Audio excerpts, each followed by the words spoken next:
Straight-all-day.com. Earned in private, felt in public.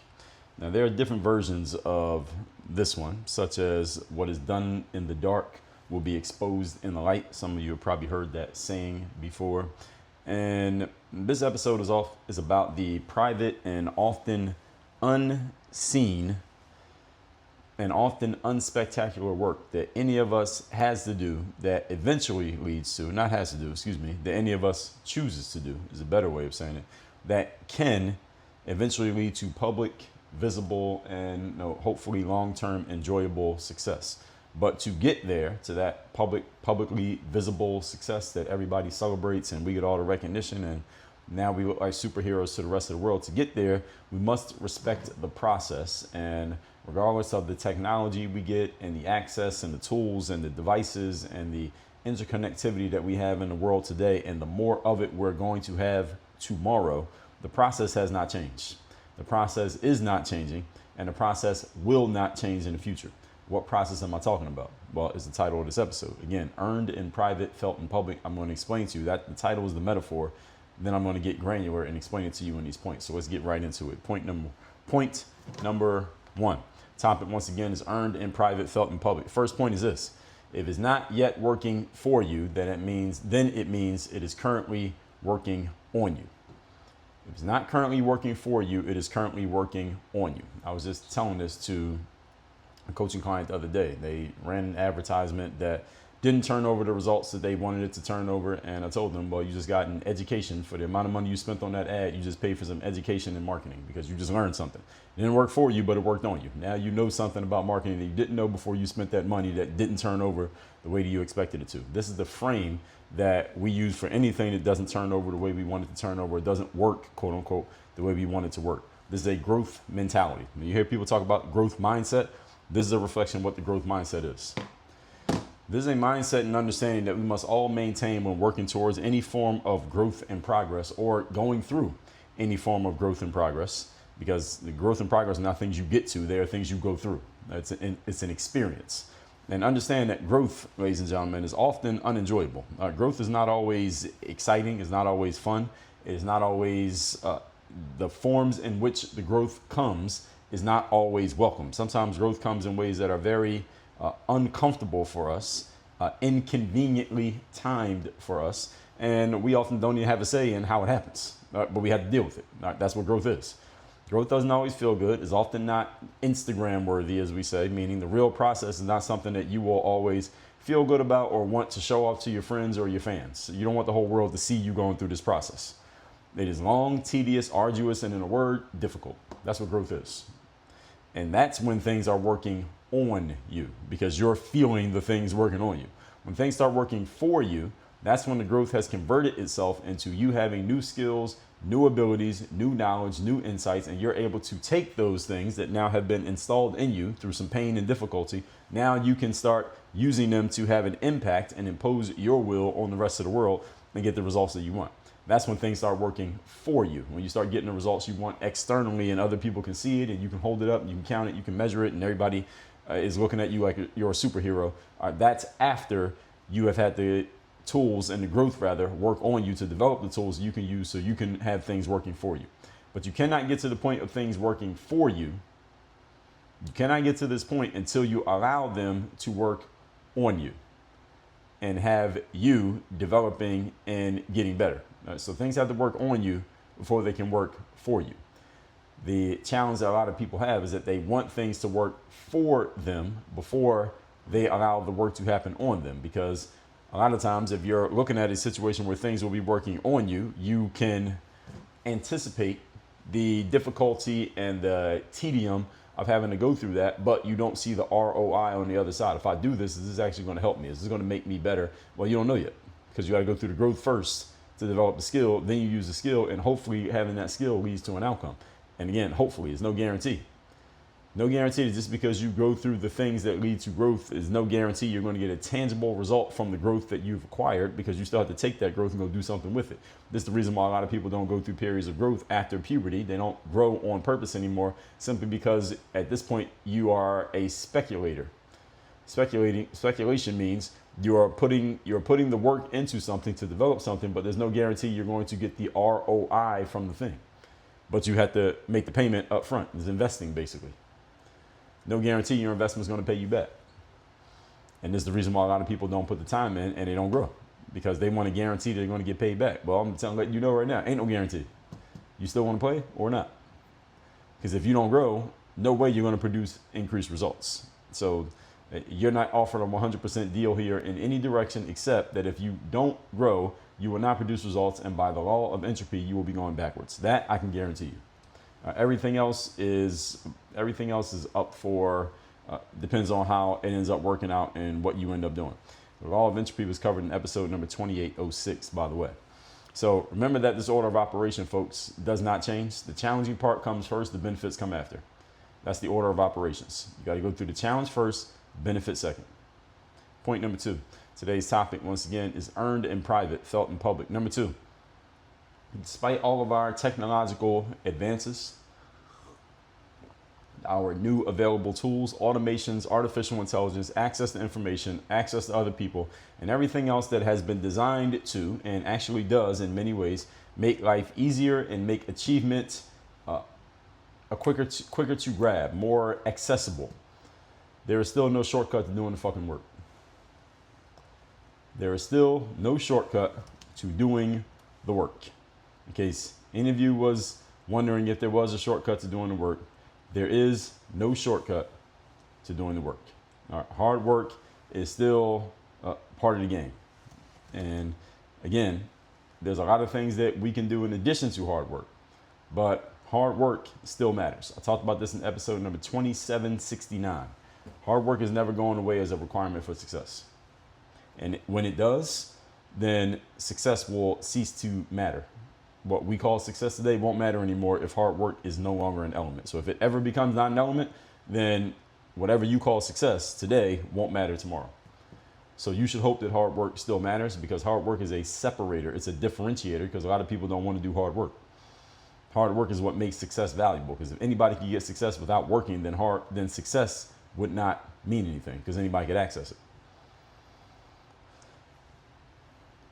This is the earned in private part that I'm talking about in the title of this episode. Earned in private is the hard work. The hard work is not sexy, usually. You can put a workout video of yourself training every now and then, but if you're consistently showing up and doing that work, then there's only so many times you can post a video you doing the exact same thing. Because that's what hard work looks like. Same thing over and over and over again. How many times are you going to show us you doing that same exercise?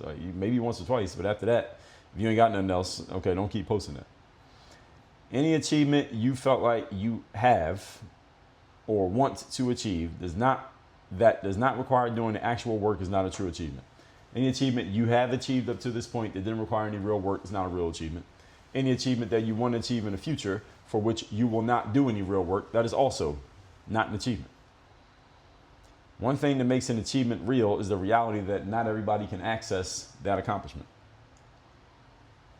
even if they know exactly how to do it. What makes something valuable is the fact that not everybody has it. Scarcity increases value. Everyone knows how to be in great shape and how to have big muscles. Even if you never have been in great shape and you never had big muscles, if I asked you, if you just had to come up with a guess of what are some things you would need to do to be in great shape and have big muscles, every person listening to me right now can answer the question. You know the answer to the question. Probably requires you to watch what you eat, watch what you drink, make sure you have a regular routine for actually exercising, and go through the pain/hard work of actually doing the exercise. If you did that consistently for the next 6 months or 90 days or a year, you would be in great shape and you would have a nice physical definition and nice muscles. Does everyone agree that directionally that's pretty much what it takes? All right, some of you have great physical shape and you have nice muscles right now. So you know that's what it takes, because I just described your life. Some of you don't have it, but you have been alive long enough and you are intelligent enough to understand that that's probably what you would need to do if you wanted that outcome. All right, everybody understands this, right? Okay, now think about it. Does everybody in the world have great physical shape and big muscles? The answer is no, they don't. Now, why is this? Is it because people don't know? No, we just proved that everybody knows. Thing is, not everybody wants to do it. Therefore, the people who have done it and do have the outcome of being in great shape and having big muscles, they are valued. As soon as you see them, there are certain things you assume about them simply because they have it, because you know there's no other way to get it. interestingly enough, just yesterday, from the day that I'm recording this, I saw this photo of the musician who goes by the name of Drake. And he had posted a picture of himself standing in front of a mirror, and he's shirtless in the picture. And it was an interesting picture that it was generating a lot of commentary on social media, because in the photo, I'm assuming this is a real photo, it's not a digitally altered photo, that Drake is showing that he has what looks like to be six-pack abdominal muscles that are clearly defined, yet he has a shirt off. So if you look at the rest of his physical build, he has no muscles in his chest. Like, there's no pectoral muscles there. There are no, I don't mean no muscles as in the muscles don't exist. He has muscles, but the muscles are not defined. He has no muscle tone in his chest. There's no muscle tone in his shoulders. There's no muscle tone in his biceps, and no muscle tone in his traps, like going up from the shoulders towards the neck. In other words, he only has muscles in one part of his upper body, which seems almost impossible. I've been going to gyms for a very long time. I don't know how it's possible how someone can have just six-pack abs, like nicely defined six-pack abs, but then there's no muscle in the rest of his upper body. How is this even possible?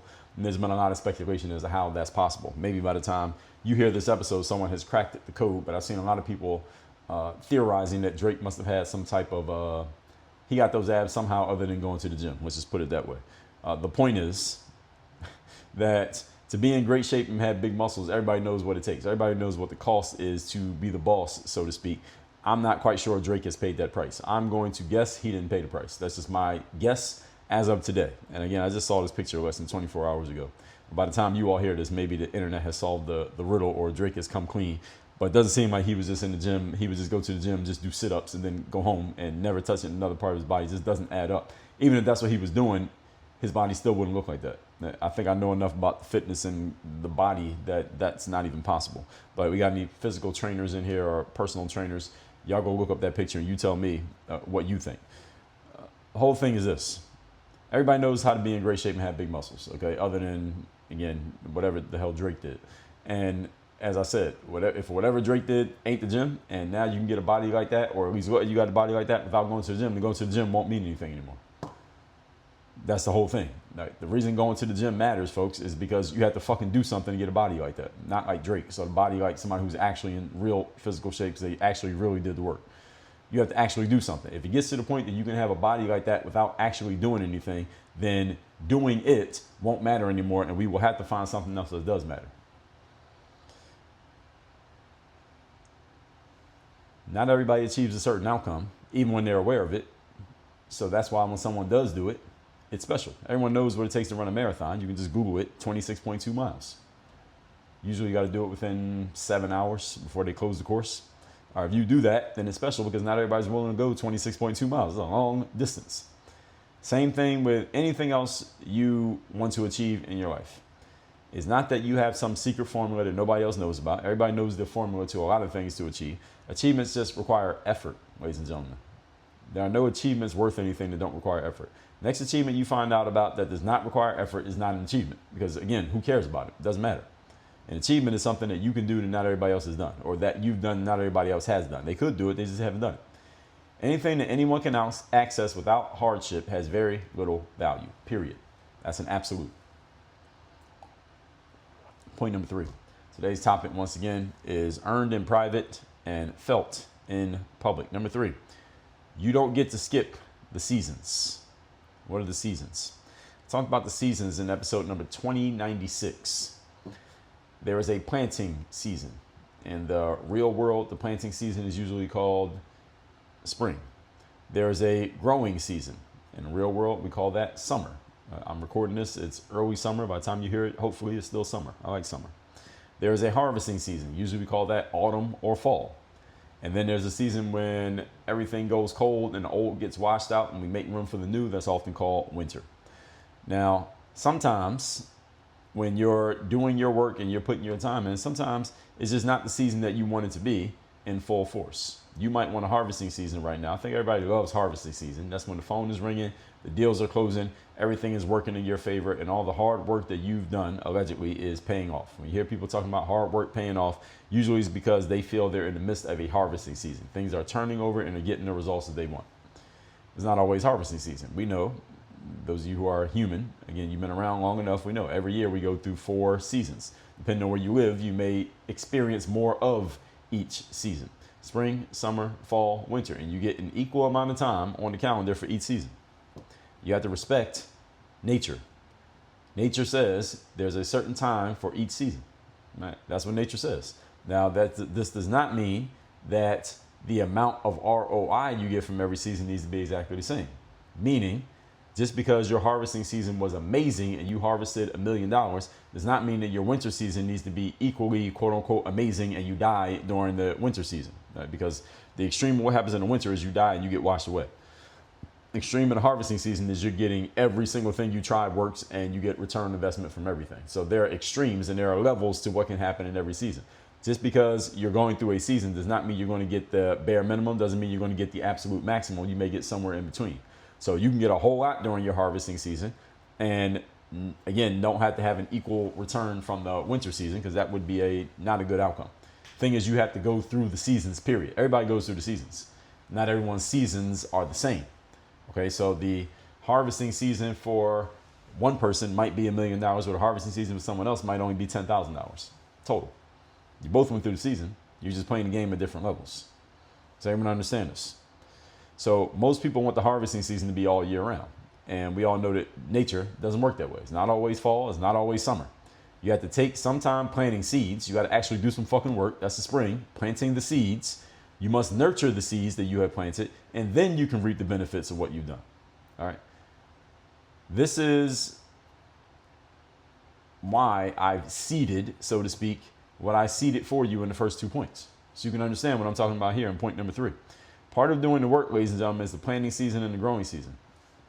Enjoying the fruits of that labor is what we call the harvesting season. And right after that, again, you get the cold season. Where you need to maintain and survive, anything that does not, you need to maintain and survive during the winter season. And anything that doesn't survive the winter, again, you get replaced with the new life that comes back in the spring. So many of you are wondering why the season is not going the way that you want it to go right now. Maybe it's not the season that you think it is. Some of you want it to be fall right now, but you're actually in spring. So you're sitting around waiting for the crops to crop up, when instead what you need to be doing is planting more seeds. You're wasting your spring season because when the opportunity to plant seeds goes away, the opportunity is gone. You're gonna be watching a bunch of other people harvest in the fall because you didn't take the time and have the discipline to plant the seeds. So your season is going exactly the way it's supposed to go. You just might be miscalculating what season you're actually in. All right, take a look at your calendar. I mean that literally. Look at what you were doing 3 months ago, 6 months ago, and it'll tell you perfectly why what's happening today is happening. Everybody follow me here. Let's recap today's class. Today's topic, once again, is earned in private, felt in public. Point number 1, if it's not yet working for you, that means it is currently working on you. This is the way it works in life. If it's not producing the ROI for you yet, what it's doing is building you up to the person who can produce the ROI. You're getting better if you're not getting the outcome, at least not yet. Number 2, despite all of our technological advances, there is still no shortcut to doing the fucking work. Hard work still matters. Hard work is not going away. Hard work is the human differentiator because a lot of people want and are aware of how they could get a certain thing, yet many people don't get it because they're not willing to put any effort to achieve it.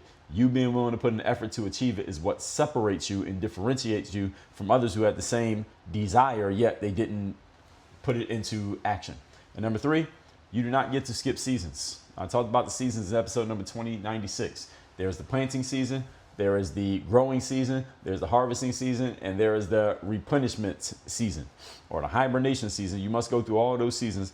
If your season right now is not going the way you want it to go, I'm here to tell you that it's going exactly as it's supposed to go based on what you were doing in the previous seasons. And you need to respect the calendar and respect the process that seasons come and go on a schedule, not on your schedule, but on a schedule. So you need to set yourself up in each season for what's coming in the season after that. All that said, ladies and gentlemen, speaking of planting seeds, speaking of harvesting, speaking of getting yourself ready, go to workonyourgameuniversity.com. That link is in the description to this episode, or just type it into your browser that just told you what it's called, workonyourgameuniversity.com. We have 2 levels to our coaching program. Either level, you get access to me. Either level, you'll get your questions answered. You will have a full strategy. You'll have a system. You know exactly what to do, when to do, why to do it, and where to do it. And you're going to have me as a guide. Go to workonyourgameuniversity.com. Work on your game. Dre, all